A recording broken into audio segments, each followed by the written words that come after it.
bugungi ayolimiz tarixi juda murakkab, lekin shunga qaramasdan g'alabaga intilishni hech ham to'xtatmaganlar.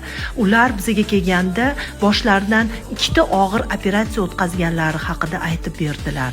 Bir marotaba ularni trubalarida, naylarida homila bo'lib qolgan. U homilalarni olib tashlash jarayonida truban bilan birga olib tashlangan. Bir necha yildan keyin yana ham homiladorlik, lekin u yana ham ikkinchi trubada bo'lib qolgan. Endi ayol ikkita trubasiz, demak, umuman sizda homiladorlik endi bo'lmaydi deb ham chiqib ketgan shifokorlar bo'lgan. Shunga qaramasdan ular intilishni hech qachon to'xtamaganlar. Izladilar va bizni topdilar. Alloh bizlarni uchrashtirdi va birinchi kunlarni o'zidayoq men bularni qo'llab-quvvatlab, hujayralaringiz bor-ku, homiladorlik albatta bo'ladi dedim. Lekin har doim buncha chandiq ichida qanday hujayralarni olarmikimiz deb hopsirab turar edim.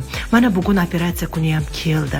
Birinchi tuxumdan 4 ta sog'lom hujayrani oldik. Ikkinchi tuxumdan esa olish juda murakkab bo'ldi.